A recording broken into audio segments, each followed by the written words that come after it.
Okay, dear, you're on. Speak up. Tell me a Girjanandan Dubey story.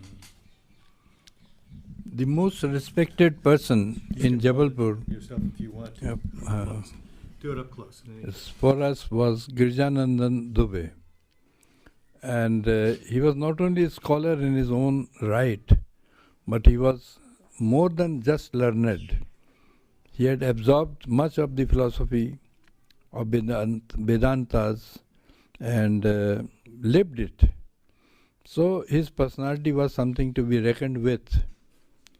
We felt deeply impressed by his presence, and we would be rather tongue-tied before him because we wanted more to listen to him than to speak ourselves. Girjanandan Dubey once was in a mood to tell us about his younger days. He had been associated with Dada Dhuniwale of Sai Kheda, as well as his later seat, that was Khandwa, where he dropped his body. He was a great saint who was performing miracles, and one of his great miracles was bringing Girjanandan Dubey to life after he had died in a trip to Sai Kheda undertaken by his grandmother. Girjanandan was just a baby at that time and he collapsed because he was having temperature. On the way to Sai Kheda, and grandmother, who had implicit faith in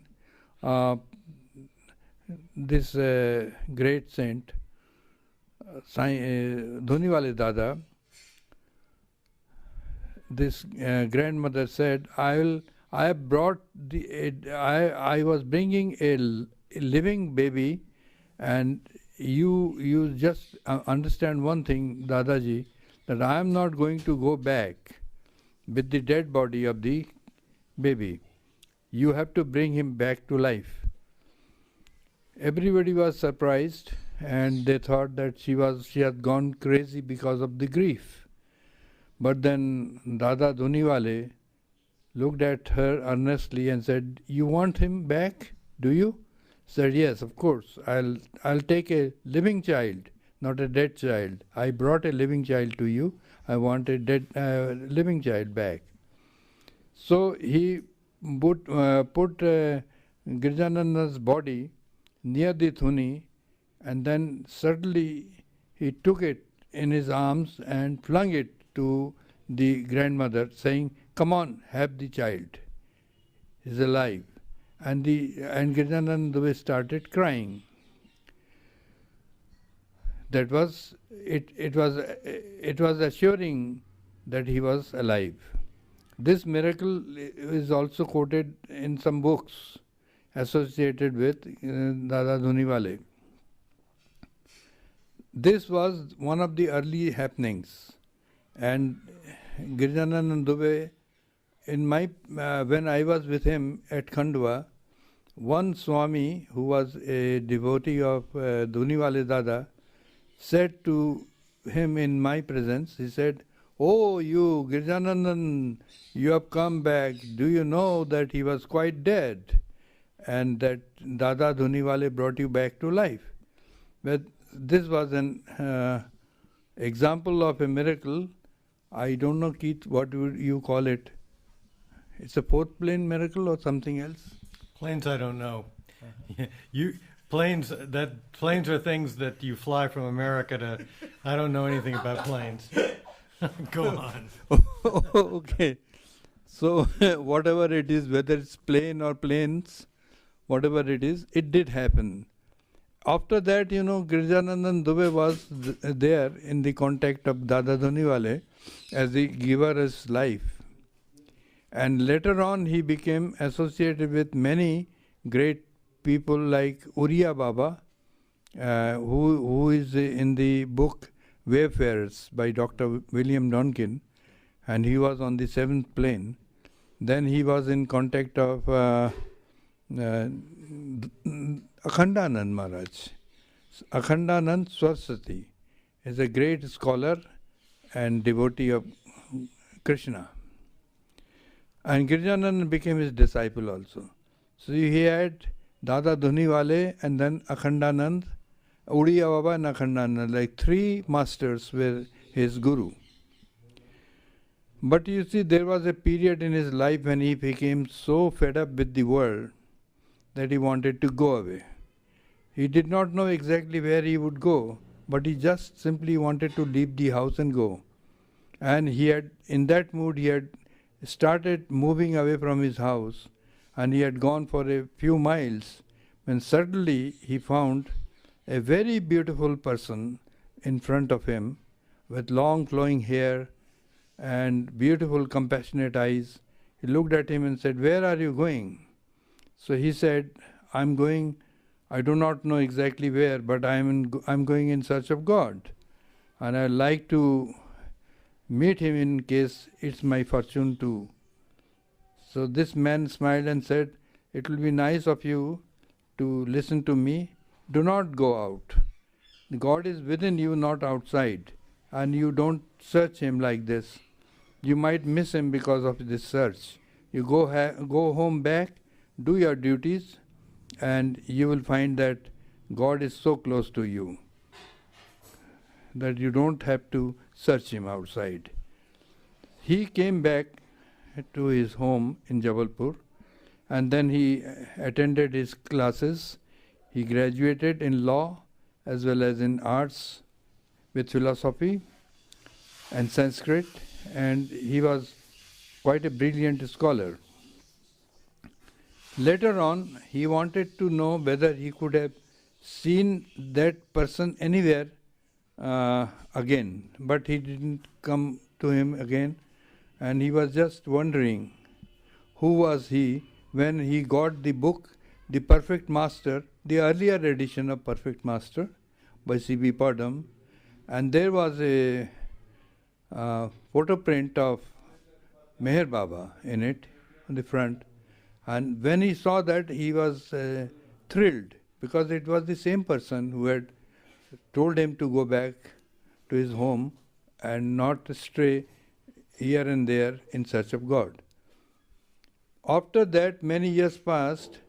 He wanted to read that book again, and it so happened that I went with one Professor Chaube to Jabalpur Vidyapith, where he was the principal.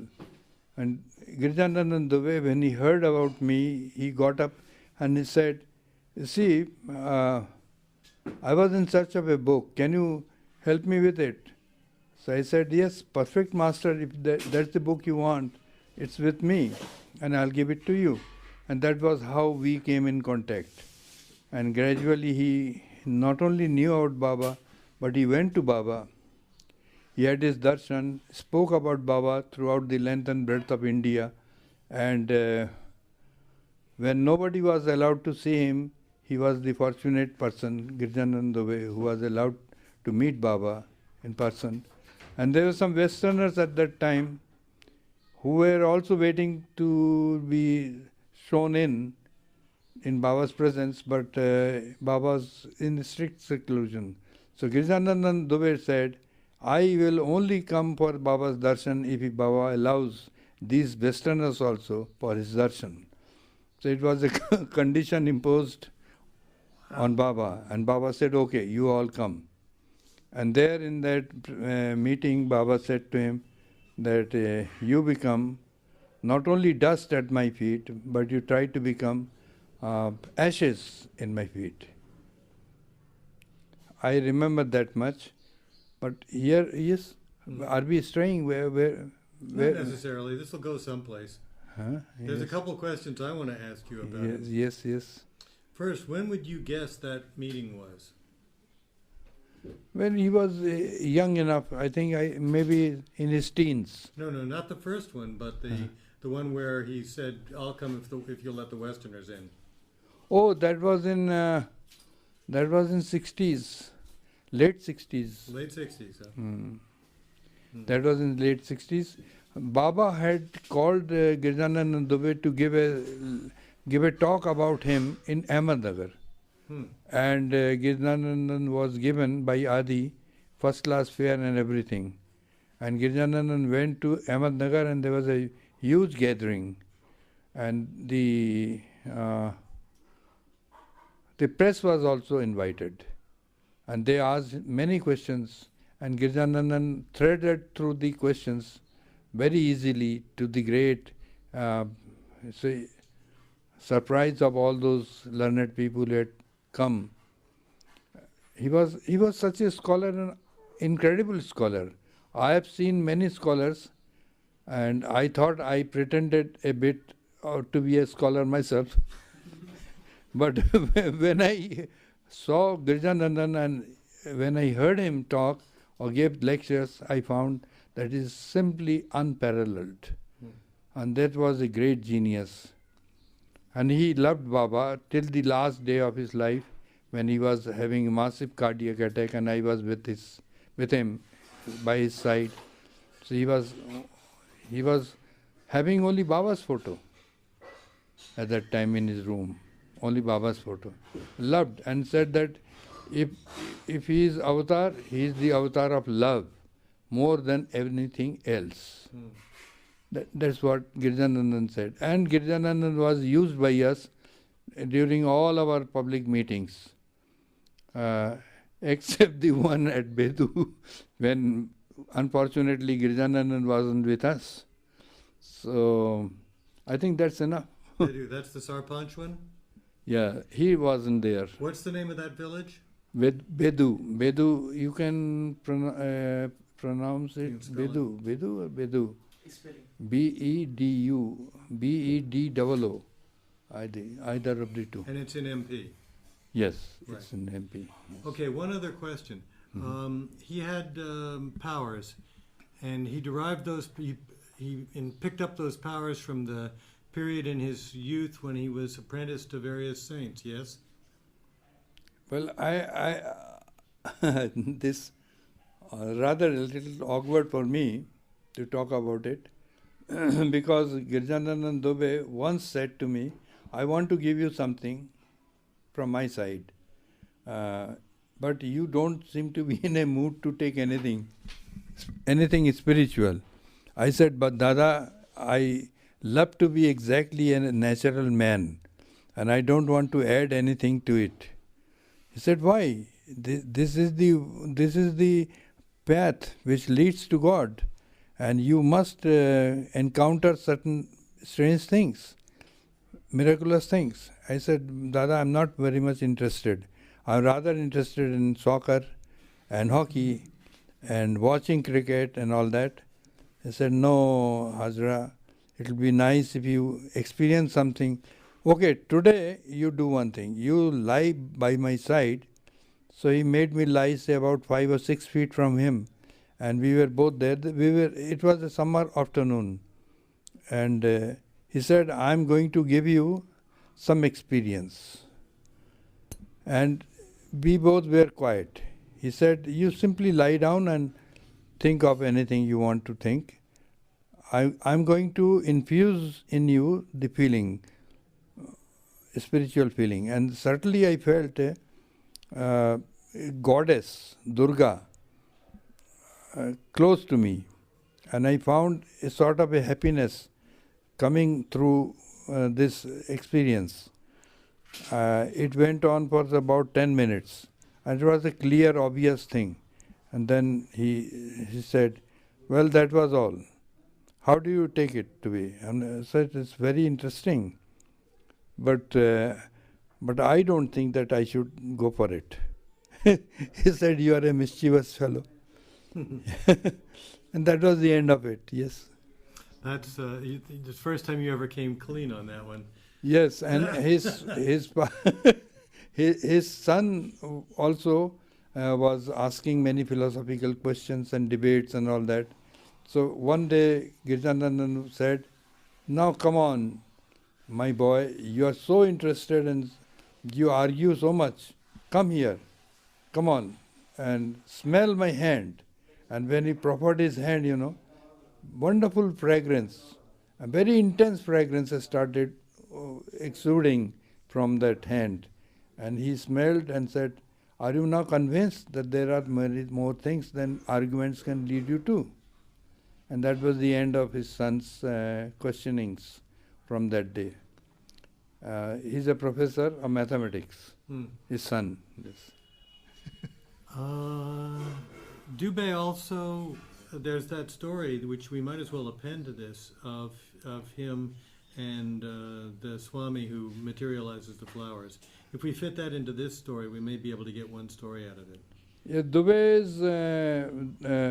Dubey was, as I said, that he was given the life, after death by Dada Dhuniwale. And Dada Dhuniwale had another disciple, Paglanand Maharaj. Paglanand Maharaj had the powers. And when I went with Girjanandan Dubey to Paglanand Maharaj, I wanted to see what sort of a person he was. What he did was he took his hands up and there was nothing in his hand. And he didn't have an overcoat sort of thing.